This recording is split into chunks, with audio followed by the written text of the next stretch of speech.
जय हिंद दोस्तों, कैसे हैं आप सभी। आशा करते हैं कि आप सभी बढ़िया होंगे। आपकी पढ़ाई भी शानदार चल रही होगी। आज का जो हमारा टॉपिक होगा वो है हृदय। हार्ट। देखिए, हृदय जो है एक बहुत ही महत्वपूर्ण अंग है। हृदय बहुत ही महत्वपूर्ण अंग होता है। हृदय जीवन पर्यंत काम करने वाला अंग है। हृदय बहुत ही महत्वपूर्ण अंग है और जीवन पर्यंत काम करता रहता है। जो आज का हमारा टॉपिक होगा वो है हृदय। क्या है? हृदय। हृदय मीन हार्ट।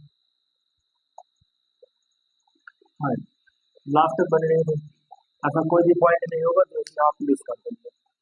कोई भी एग्जाम में हर एक पॉइंट आपको बताएं। तो हार्ट। तो आज हम हार्ट का अध्ययन करेंगे। हार्ट की विषय जानकारी करेंगे।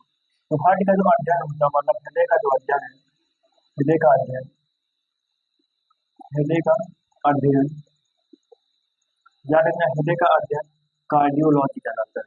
हृदय का अध्ययन क्या कहलाता है? कार्डियोलॉजी कहलाता है। तो हृदय का अध्ययन कार्डियोलॉजी कहलाता है। हृदय का अध्ययन क्या कहलाता है दोस्तों? कार्डियोलॉजी। तो हृदय का अध्ययन क्या कहलाता है? कार्डियोलॉजी कहलाता है। हृदय का भार जो होता है, हृदय का भार जो होता है 300 ग्राम होता है। हृदय का भार कितना होता है? 300 ग्राम। हृदय का भार 300 ग्राम होता है। हृदय का भार 300 ग्राम होता है। हृदय का भार 300 ग्राम होता है। हृदय का अध्ययन क्या कहलाता है? कार्डियोलॉजी कहलाता है। हृदय का अध्ययन क्या कहलाता है? कार्डियोलॉजी कहलाता है। हृदय का भार कितना होता है? तो हृदय का भार 300 ग्राम होता है। देखिए, हृदय जो होता है दोनों फेफड़ों के मध्य में स्थित होता है। हृदय कहाँ पर स्थित होता है? दोनों फेफड़ों के मध्य में स्थित होता है। हृदय का जो ज्यादातर भाग होता है वो हमारे बाएं साइड में होता है। हृदय का ज्यादातर भाग किस साइड में होता है? बाएं साइड में। अर्थात बाएं साइड में हृदय ज्यादा होता है, दाएं साइड में थोड़ा सा ही हृदय होता है। तो हृदय फेफड़ों के मध्य में होता है, जिसका अधिकांश भाग किस साइड होता है? तो अधिकांश भाग इसका बाएं तरफ होता है। हृदय जो होता है 1 मिनट में 72 बार धड़कता है। 1 मिनट में कितने बार धड़कता है? 72 बार। तो हृदय 1 मिनट में हृदय 1 मिनट में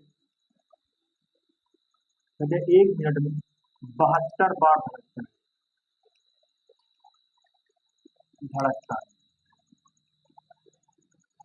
हृदय 1 मिनट में कितनी बार धड़कता है? तो हृदय 1 मिनट में 72 बार धड़कता है। हृदय जब धड़कता है इससे दो प्रकार की ध्वनियां आती है, इससे दो प्रकार की आवाज सुनाई पड़ती है। तो हृदय में दो ध्वनियां होती है। हृदय में जो ध्वनि होती है दो प्रकार की होती है। एक ध्वनि होती है लव और एक होती है डब। तो लव और दूसरा होता है डब। तो मानो यदि 1 मिनट में कितनी बार धड़कता है? 72 बार। 72 से 75 बार धड़कता है। तो हृदय 1 मिनट में 72 से 75 बार धड़कता है। हृदय में जो धड़कता है, जब हृदय की ध्वनि आती है, जो हृदय की आवाज आती है, जिसे हम धक धक धक धक कहते हैं, वो वो एक प्रकार से लव डब की आवाज है। किसकी आवाज होती है? लव डब की आवाज होती है। तो हृदय में ध्वनि जो होती है वो लव डब होती है। हृदय में ध्वनि कैसी होती है? लव डब होती है। तो हृदय में दो प्रकार की ध्वनियां उत्पन्न होती है, लव और डब। पहली ध्वनि जो होती है लव होती है, दूसरी ध्वनि जो होती है वो डब होती है। अगला, हृदय के दो भाग होते हैं। हृदय कितने भाग होते हैं? दो भाग होते हैं। तो हृदय के दो भाग होते हैं। हृदय के दो भाग होते हैं। हृदय कितने भाग होते हैं? तो हृदय के दो भाग होते हैं। मान लीजिए हम कहते हैं ये हृदय है,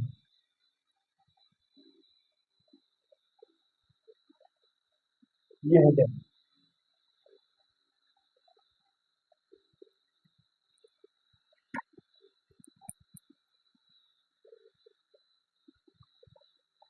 हृदय सामान्य वाला हृदय। तो हृदय के दो भाग होते हैं। मान लीजिए हम दो भाग को बांट दिए। हृदय का ऊपरी भाग जो होता है, ऊपरी फूला हुआ भाग।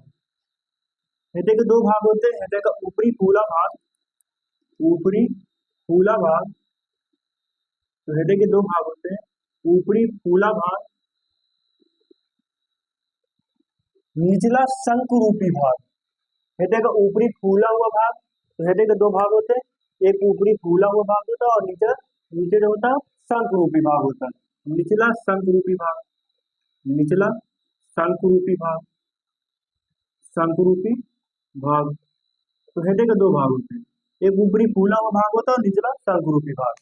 हृदय का ऊपरी फूला हुआ भाग जो होता है वो अलिंद कहलाता है। हृदय का ऊपरी फूला भाग क्या कहलाता है? अलिंद। और निचला शंकुरूपी भाग जो होता है वो क्या कहलाता है? निलय। तो अलिंद के दो भाग होते हैं, ऊपरी फूला हुआ भाग क्या कहलाता है? अलिंद। और निचला शंकुरूपी भाग जो होता है वो क्या कहलाता है? निलय। फिर अलिंद जो होता है दो भागों में विभाजित होता है। अलिंद कितने भागों में विभाजित होता है? दो भागों में विभाजित होता है, दायां अलिंद, बायां अलिंद। तो अलिंद दो भागों में विभाजित होता है, दायां लिंग में और बायां लिंग में। तो ये वाला हिस्सा दायां लिंग है, ये क्या है? दायां अलिंद है। और ये है बायां अलिंद, बायां अलिंद। ये वाला हिस्सा बायां अलिंद। वैसे ही निलय भी दो भागों में विभाजित होता है, दायां निलय और बायां निलय, दायां निलय और बायां निलय, बायां निलय। अर्थात हम कह सकते हैं हृदय में चार कमरे होते हैं। हृदय में कितने कमरे होते हैं? चार कमरे होते हैं। तो हृदय में चार कमरे होते हैं। हृदय में कितने कमरे होते हैं? चार कमरे होते हैं। या फिर आप कह सकते हैं कोष्ठक होते हैं, या फिर वेश्म होते हैं, आप कुछ भी कहिए। हृदय में चार कमरे होते हैं। हृदय में चार कमरे या फिर मेरे कोष्ठक या फिर वेश्म, कुछ भी कहिए आप। तो हृदय में चार कमरे होते हैं, या फिर कोष्ठक होते हैं, या फिर चार वेश्म होते हैं। तो हृदय में चार वेश्म होते हैं। कौन कौन से चार वेश्म, कौन से चार कमरे हैं? दायां लिंग, बायां लिंग, दायां निलय, बायां निलय। तो हृदय में कितने कमरे होते हैं? चार कमरे होते हैं। हृदय में कितने कमरे होते हैं? तो चार कमरे होते हैं। हृदय में कितने कमरे होते हैं? चार।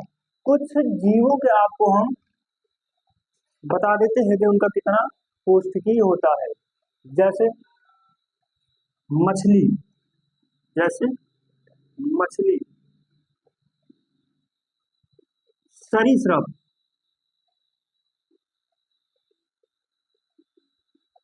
या फिर उभयचर। सरीसृप, उभयचर, पक्षी, स्तनधारी, जैसे मनुष्य स्तनधारी। तो इनके हम आपको हृदय बताते हैं कितने कोष्ठकीय होते हैं। मछली जो होती है, मछली का जो हृदय होता है वो सिर्फ दो ही कोष्ठकीय होता है। मछली का हृदय कितने कोष्ठकीय होता है? दो कोष्ठकीय होता है, एक अलिंद होता है और एक निलय होता है। मछली का हृदय दो ही कोष्ठकीय होता है, अलिंद, निलय। सरीसृप, सरीसृपों का जो हृदय होता है, सरीसृपों का हृदय वो तीन कोष्ठकीय होता है। सरीसृपों का हृदय कितने कोष्ठकीय होता है? तीन कोष्ठकीय होता है। उभयचर, जो उभयचर होते हैं उनका भी हृदय कितने कोष्ठकीय होता है? तीन कोष्ठकीय होता है। उनका भी हृदय कितने कोष्ठकीय होता है? तीन कोष्ठकीय होता है।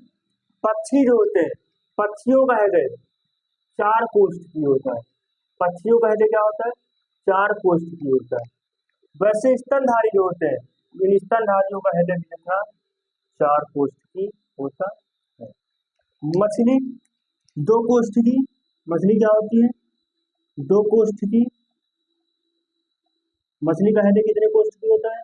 दो कोष्ठकीय, एक अलिंद, एक अलिंद होता है और एक निलय होता है। एक अलिंद होता है, दूसरा निलय होता है। सरीसृपों का जो हृदय होता है वो तीन कोष्ठकीय होता है। कितने कोष्ठकीय होता है? तीन कोष्ठकीय होता है। सरीसृपों का जो हृदय होता है वो तीन कोष्ठकीय होता है, जिसमें भैया दो अलिंद होते हैं, दो अलिंद होते हैं और एक निलय होता है। दो अलिंद और एक निलय होता है। वैसे उभयचर जो होते हैं इनका भी हृदय जो होता है तीन कोष्ठकीय होता है। उभयचरों का हृदय कितने कोष्ठकीय होता है? 3 कोष्ठकीय होता है, 2 अलिंद और 1 निलय, 2 अलिंद 1 निलय। पक्षियों को जो होता है वो 4 कोष्ठकीय होता है। पक्षियों का हृदय कितने कोष्ठकीय होता है? 4 कोष्ठकीय होता है। तो पक्षियों का हृदय 4 कोष्ठकीय होता है, 2 अलिंद 1 निलय, 2 निलय, 2 अलिंद 2 निलय। स्तनधारियों को जो हृदय होता है वो भी 4 कोष्ठकीय होता है। कितने कोष्ठकीय होता है?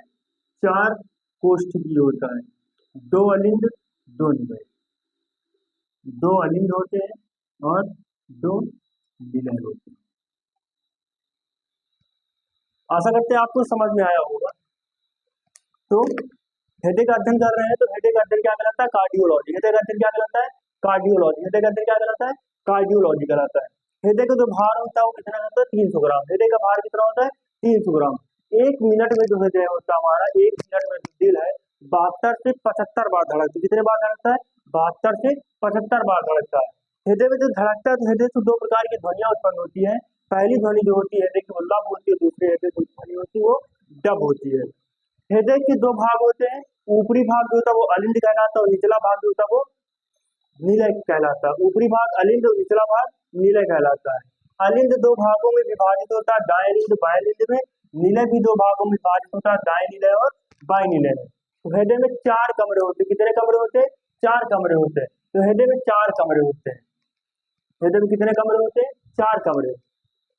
कुछ प्रमुख कि हम आपको हृदय के कोष्ठकों की संख्या बताए हैं। जैसे मछली जो होता है, मछली के हृदय में सिर्फ 2 ही कोष्ठक होते हैं, अलिंद और 1 निलय होता है।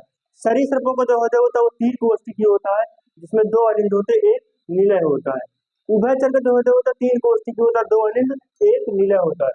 पक्षियों का हृदय 4 कोष्ठकीय होता है, 2 अलिंद और 2 निलय होते हैं। वैसे स्तनधारियों को जो हृदय होता है वो 4 कोष्ठकीय होता है, 2 अलिंद और 2 ही निलय होते हैं। एक बात आपको बता देते हैं, याद रखना, सरीसृप हृदय कितने कोष्ठकीय होता है? तो सरीसृपों का हृदय अभी हम बताएं, सरीसृपों का जो हृदय होता है कितने कोष्ठकीय होता है? 3। सरीसृप का एक अपवाद याद रख लेना, अपवाद याद रख लेना, मगरमच्छ। क्या याद रखना आपको? मगरमच्छ, क्रोकोडाइल। मगरमच्छ मतलब क्रोकोडाइल। अपवाद क्यों बोले? सरीसृपों का हृदय कितने कोष्ठकीय होता है? 3, 2 अलिंद 1 निलय। मगरमच्छ भी एक सरीसृप है, लेकिन मगरमच्छ में हृदय जो होता है वो 4 कोष्ठकीय होता है, अर्थात 2 अलिंद होते हैं और 2 ही निलय होते हैं। 4 कोष्ठकीय होता है, 2 अलिंद होते हैं और 2 निलय होते हैं। तो मगरमच्छ अपवाद होता है, याद रखना। मगरमच्छ अपवाद है सरीसृपों का, क्योंकि सरीसृप में हृदय 3 कोष्ठकीय होता है और मगरमच्छ में हृदय 4 कोष्ठकीय होता है। तो आशा करते हैं अभी तक हम जितना बताए हैं आपको समझ में आया होगा। तो आप एक बार इसका स्क्रीनशॉट ले सकते हैं, हम थोड़ा सा आगे बढ़ना चाहते हैं। स्क्रीनशॉट ले लीजिए आप। स्क्रीनशॉट आपने ले लिया होगा, चलिए आगे बढ़ते हैं।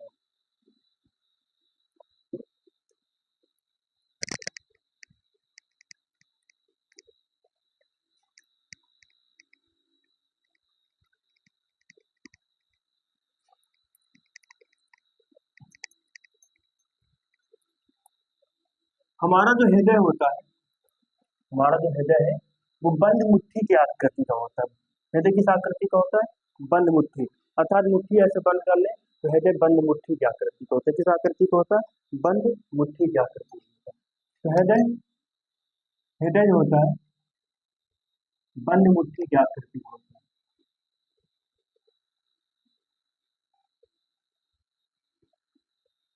हृदय बंद मुट्ठी की आकृति का होता है, होता। तो हृदय जो होता है वो बंद मुट्ठी की आकृति का होता है। आइए हम बात करते हैं हृदय की क्रिया विधि का। हृदय का काम क्या है? हृदय का काम होता है शरीर के विभिन्न अंगों से रक्त को प्राप्त करना और वापस शरीर के विभिन्न अंगों तक रक्त को भेज देना। ये है हमारी हृदय का काम। शरीर के विभिन्न अंगों से रक्त को प्राप्त करना, वापस शरीर के विभिन्न अंगों में रक्त को भेज देना, यह है हृदय का काम। तो हृदय काम कैसे करता है, हृदय क्रिया विधि क्या होती है वो हम आपको समझाना चाहते हैं। तो हृदय की क्रिया विधि, हृदय की क्रिया विधि, क्रिया विधि। उससे पहले हम आपको एक चीज बताना चाहते हैं, धमनी और शिरा, धमनी और शिरा, इनके विषय में आपको बताना है। धमनी और शिरा क्रिया विधि को समझना तो धमनी और शिरा को समझनी चाहिए। धमनियां जो होती हैं वो हमारे शरीर में शुद्ध रक्त का परिवहन करती है। धमनियां क्या करती है, शुद्ध रक्त का परिवहन करती है। हमारी जो धमनियां होती है ये शुद्ध रक्त का परिवहन करती है। धमनियां क्या करती है, शुद्ध रक्त का परिवहन। धमनियां जो होती है वो शुद्ध रक्त का परिवहन करती है। मतलब एक प्रकार की नस है, नसों में खून होगा तो धमनियां जो होती है वो शुद्ध रक्त ले जाती है, लेके आती है। और शिराएं जो होती है वो अशुद्ध रक्त का परिवहन करती है। शिरा क्या करती है, अशुद्ध रक्त का परिवहन करती है। शिरा क्या करती है, अशुद्ध रक्त का परिवहन करती है। तो धमनी का काम क्या है, शुद्ध रक्त का परिवहन करना, और शिरा का काम क्या है, अशुद्ध रक्त का परिवहन करना। तो हृदय की क्रिया विधि समझते हैं, लेकिन उससे पहले धमनी शिरा को समझना क्या है। धमनी जो होती है शुद्ध रक्त का परिवहन करती है, शिरा जो होती है वो अशुद्ध रक्त का परिवहन करती है। अभी के लिए इतना, बाकी धमनी और शिरा के विषय में विस्तृत अध्ययन बाद में कर लेंगे। क्रिया विधि को समझना चाहते हैं तो क्रिया विधि देखिए, सिंपल सा बनाना चाहते हैं। ये मान लीजिए हृदय, ये क्या है, हृदय। अभी बता के आपको, हृदय में 4 कमरे होते हैं। कितने कमरे होते हैं, 4 कमरे। आराम से समझते चलिए, अब आराम से कहीं आप बैठ जाइए, सिर्फ आराम से क्रिया विधि देख लीजिए आप। मैं कहता हूँ ऐसा तो कुछ है नहीं जो आप समझ नहीं पाएंगे, लेकिन आराम से अब शांति से सिर्फ लेक्चर देखिए आप। हम हृदय की क्रिया विधि समझाना चाहते हैं, ऐसे डायग्राम से समझाना चाहते हैं। तो हृदय जो होता है, अभी हम आपको बताएं, हृदय जो होता है वो 4 कोष्ठ में होता है। हृदय में कितने कमरे होते हैं, 4 कमरे होते हैं। हृदय में कितने कमरे होते हैं, 4 कमरे होते हैं। कौन कौन से होते हैं, दाया अलिंद, बाया अलिंद, दाया निलय, बाया निलय। तो चलिए हम लिख भी लेते हैं। अच्छा, तो थोड़ा बाहर लिखने की कोशिश करते हैं। दाया अलिंद क्या है, दाया अलिंद है। ये वाला भाग कौन सा होगा हमारा, बाया अलिंद है। ये वाला भाग कौन सा है, बाया अलिंद। ये वाला भाग हमारा होगा बाया निलय, और ये वाला भाग होगा हमारा दाया निलय।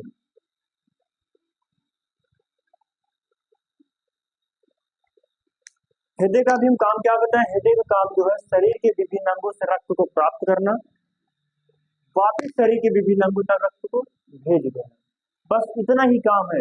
शरीर ये क्या करता है, सिर्फ पंपिंग का काम करता है, रक्त को पंप करने का काम करता है।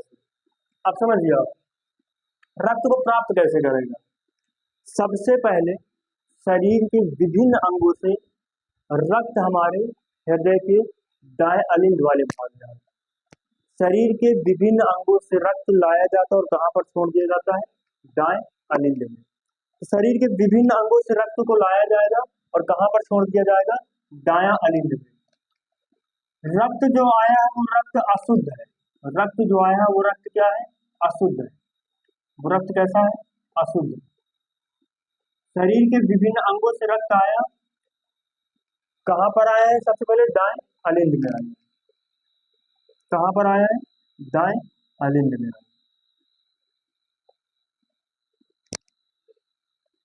शरीर के विभिन्न अंगों से रक्त को लाया गया, दाएं अलिंद में दिया गया।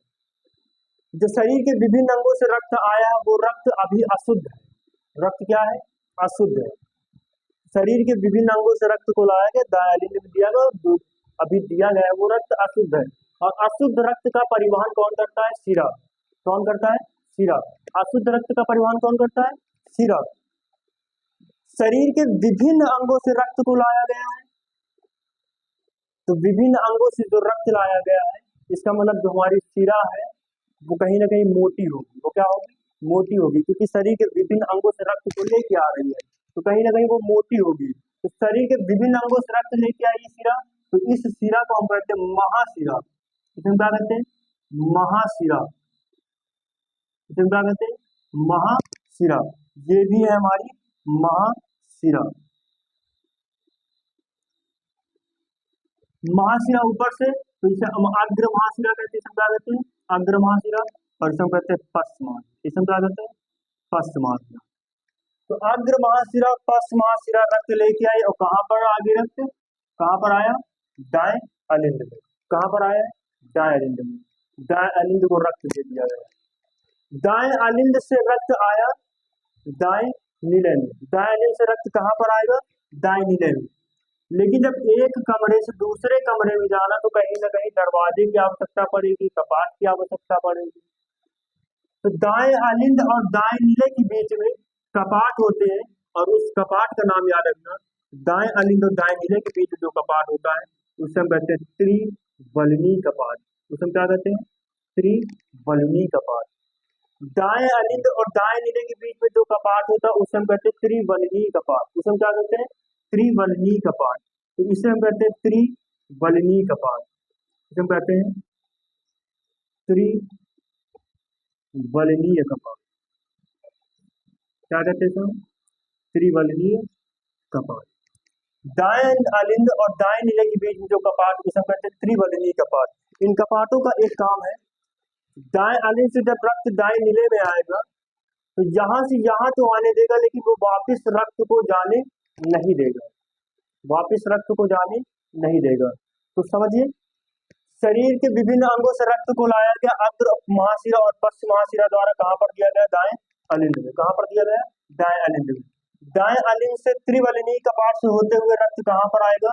दाएं नीले में। कहां पर आएगा? दाएं नीले में। अब दाएं नीले जब पंप करेगा रक्त को, जब दाएं नीले पंप करेगा रक्त को, तो आप समझिए दाएं नीले जब रक्त को पंप करेगा तो दाएं नीले पंप कहां पर करता है? दाएं नीले जो होता है पंप फेफड़ों में करता है। कहां पर करता है? फेफड़ों में। कहां पर पंप करेगा? फेफड़ों में। तो दाएं नीले जब पंप करता है तो कहां पर पंप करेगा? तो फेफड़ों में रक्त को। रक्त कहां पर पंप होगा? तो फेफड़ों। सबसे पहले क्या हुआ? दाएं अग्र महाशिरा पश्च महाशिरा द्वारा रक्त आया। कहां पर आया? रक्त कहां पर आया सबसे पहले? तो अग्र महाशिरा पश्च महाशिरा द्वारा रक्त आया दाएं अलिंद में। दाएं अलिंद से त्रिवलनी कपाट से होते हुए कहां पर आया? दाएं नीले में। अब दाएं नीले से क्या होगा? तो दाएं नीले से कुछ नहीं, दाएं नीले से रक्त जो है पंप हो जाएगा, और पंप होगा किसके द्वारा होगा? कहां पर होगा? फेफड़ों में। कहां पर होगा? फेफड़ों में। दाएं नीले से जो रक्त पंप होगा तो दाएं नीले से पंप होगा फेफड़ों में। फेफड़ा जो है जो लेके जा रही रक्त, जो लेके जा रहा रक्त, अभी देखिए आप अग्र महाशिरा पश्च महाशिरा रक्त लेके आए दाएं अलिंद में। खून अशुद्ध है। दाएं अलिंद से त्रिवलनी कपाट से होते हुए कहां पर आया? दाएं नीले में। खून अभी भी अशुद्ध है। अब अशुद्ध का मतलब ये नहीं उसमें कूड़ा करकट भरा पड़ा है। अशुद्ध का मतलब उसमें ऑक्सीजन अनुपस्थित है। उसमें क्या उपस्थित है? ऑक्सीजन। इसीलिए फेफड़े में भेजा जा रहा है कि उसमें ऑक्सीजन मिल जाए, और कहीं ना कहीं हमारा रक्त जो है ऑक्सीकृत हो जाए, मतलब कहीं ना कहीं उसमें ऑक्सीजन मिला दी जाए। क्या हो जाए? ऑक्सीजन मिला दी जाए और हमारा रक्त शुद्ध हो जाए। तो दाएं अलिंद से दाएं नीले में आया, दाएं नीले पंप करेगा कहां पर जाएगा? फेफड़ों में। फेफड़े में जो लेके जा रही है उसका नाम जरूर याद रखना। फेफड़े में जो लेके जा रही है उसे हम कहते हैं फुफ्फुसी महाधमनी, फुफ्फुसी धमनी। उसे हम क्या कहते हैं? फुफ्फुसी धमनी। इसे हम कहते हैं फुफ्फुसी धमनी। फुफ्फुसी धमनी। तो बिल्कुल सही सोचे आप। रक्त अशुद्ध है तो फुफ्फुसी धमनी क्यों लेके जा रही है? फुफ्फुस मतलब फेफड़े में जा रही है, लेकिन धमनी क्यों लेके जा रही है? क्योंकि ये अशुद्ध है। रक्त जो दाएं नीले पंप करेगा फेफड़ों में वो रक्त अशुद्ध है, और अशुद्ध रक्त को धमनी क्यों लेके जा रहे हैं? तो याद रखना धमनियों का एक अपवाद फुफ्फुसी धमनी, क्योंकि यहाँ से रक्त जो जा रहा है वो अशुद्ध है, और अशुद्ध रक्त को धमनी नहीं ले जाती। अशुद्ध रक्त का परिवहन कौन करता है? शिरा। तो धमनी एक अपवाद है, फुफ्फुसी धमनी एक धमनियों का अपवाद है। चलिए, रक्त कहाँ पर डाल दिया गया? फेफड़ों में। अब फेफड़ा रक्त में ऑक्सीजन मिलाएगा अर्थात रक्त को शुद्ध कर देगा। शुद्ध करने के बाद फेफड़ा वापिस से रक्त को पंप करेगा, और पंप कहाँ पर कर देगा? तो रक्त को पंप कर देगा कहाँ पर? रक्त को कहाँ पर पंप कर देगा? आप देख रहे हैं कहाँ पर, बाएं अलिंद में। कहाँ पर पंप कर देगा, बाएं अलिंद में। तो रक्त पंप हो जाएगा बाएं अलिंद में, जो लेके जाएगा उसका नाम याद रखना, फुफ्फुस से लेके जा रही है तो फुफ्फुसी, इसका नाम है फुफ्फुसी, क्या नाम है, फुफ्फुसी शिरा। तो बिल्कुल, जहां से अशुद्ध रक्त था तो अशुद्ध रक्त को लेके कौन आई, धमनी, तो फुफ्फुसी धमनी, धमनी का एक अपवाद है। जहां पर रक्त शुद्ध हो गया, रक्त में ऑक्सीजन मिला दिया गया, और ऑक्सीजन जब मिला दिया गया तो वापिस रक्त को हृदय में भेजा जा रहा है, और लेके कौन जा रहा है, शिरा। और इसमें क्या है, शुद्ध रक्त है, इसमें क्या है, शुद्ध रक्त। तो फुफ्फुसी शिरा एक अपवाद होती है शिराओं का। तो रक्त कहाँ पर आ गया, दाएं अलिंद में। अब दाएं अलिंद से रक्त कहाँ पर आएगा, दाएं नीले में। कहाँ पर आएगा, सॉरी, बाएं अलिंद से रक्त कहाँ पर आएगा, बाएं नीले में। बाएं अलिंद से रक्त कहाँ पर आएगा, बाएं नीले में। तो फिर से एक दरवाजा खोलना पड़ेगा, और उस दरवाजे का नाम याद रखना, उस दरवाजे का नाम याद रखना, कहते हैं द्विबलिनी कपाट। इसे हम क्या कहते हैं, द्विबलिनी कपाट। ये क्या है, द्विबलिनी कपाट। इसे हम क्या कहते हैं, द्विबलिनी कपाट। तो द्विबलिनी कपाट, द्विबलिनी कपाट से रक्त कहाँ पर आया है, बाएं अलिंद, बाएं नीले में। कहाँ पर आया है, बाएं नीले में। अब बाएं नीले जो है भैया, बाएं नीले वापिस से पंप करेगा, और वापिस से जब पंप करेगा तो शरीर के विभिन्न अंगों में रक्त जाएगा। वापिस से पंप करेगा तो कहाँ पर रक्त जाएगा, शरीर के विभिन्न अंगों में रक्त को पहुंचा दिया जाएगा।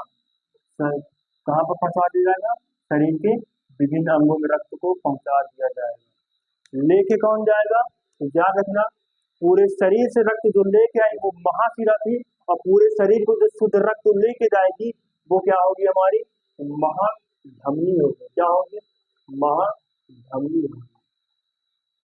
ये था हमारे रक्त हृदय की क्रिया विधि। हृदय की क्या थी, क्रिया विधि। एक बार फिर से आप समझिए हुआ क्या है। सबसे पहले शरीर के विभिन्न अंगों से रक्त आया कहाँ पर, अग्र महाशिरा और पश्च महाशिरा से दाएं अलिंद में। दाएं अलिंद से रक्त कहाँ पर आया है, तो दाएं नीले में। दाएं अलिंद से रक्त पंप किया तो कहाँ पर आया, दाएं नीले में, त्रिबलिनी कपाट से होते हुए। दाएं नीले जब पंप करेगा तो रक्त कहाँ पर जाएगा, फेफड़ों में। फेफड़े में शुद्ध होगा रक्त, फेफड़े में ऑक्सीजन मिलाई जाएगी, और जब फेफड़ा पंप करेगा तो कहाँ पर जाएगा, बाएं अलिंद में। बाएं अलिंद से द्विबलिनी कपाट से होते हुए कहाँ पर आएगा, बाएं नीले में। बाएं नीले वापिस से पंप करेगा, पूरे शरीर में रक्त महाधमनी लेके चली जाएगी। ये था हमारे हृदय की क्रिया विधि। एक बार कोशिश जरूर करना पढ़ने की, सरल भाषा में पढ़ाया गया है। कोई हम ऐसा भी चित्र तो नहीं बना, हृदय का भी कोई चित्र नहीं बना है, हम हृदय का चित्र भी आपको बना के दिखा देंगे विद ट्रिक। ट्रिक के साथ में हम आपको हृदय का चित्र बना के दिखाएंगे। नॉर्मली जो फिगर सिर्फ आपको समझाने के लिए था हृदय की क्रिया विधि, कोई डायग्राम वायग्राम, सिर्फ आपको समझाने के लिए अपना तरीका है समझाने का बस। हृदय की क्रिया विधि, हृदय में रक्त का कैसे परिवहन होता है, हृदय में क्या होता है। तो हृदय शरीर के विभिन्न अंगों से रक्त को प्राप्त करता है, वापिस शरीर के विभिन्न अंगों में रक्त को भेज देता है। तो कैसे करता है आप समझ गए होंगे। शरीर के विभिन्न अंगों से रक्त लेके कौन आता है, तो महाधमनी लेके, सॉरी महाशिरा कौन लेके आती है, महाशिरा। शरीर के विभिन्न अंगों से रक्त लेके आई महाशिरा कहाँ पर डाली, दाएं अलिंद में। दाएं अलिंद के पास कहाँ पर आया, दाएं नीले में। दाएं नीले ने पंप किया कहाँ पर, फेफड़ों के पास। फेफड़ों में रक्त शुद्ध हुआ, फेफड़े वापिस रक्त कहाँ पर भेजते हैं, बाएं अलिंद में। बाएं अलिंद के पास कहाँ पर आता है, बाएं नीले में। बाएं नीले वापिस से पंप करता है शरीर के विभिन्न अंगों पर रक्त को ले जाया जाता है, किसके द्वारा, महाधमनी के द्वारा। तो बस आज का लेक्चर इतना ही था। आप लोग पढ़ते रहिए आराम से। अगर किसी भी प्रकार की किसी को भी अगर दिक्कत है तो आप कमेंट सेक्शन में हमसे क्वेश्चन पूछ सकते हैं। किसी भी प्रकार का अगर आपको डाउट है तो एक बार पूछना जरूर। आशा करते हैं आप लोग समझ में आ आया होगा। थैंक यू, बाय बाय, जय हिंद, टेक केयर।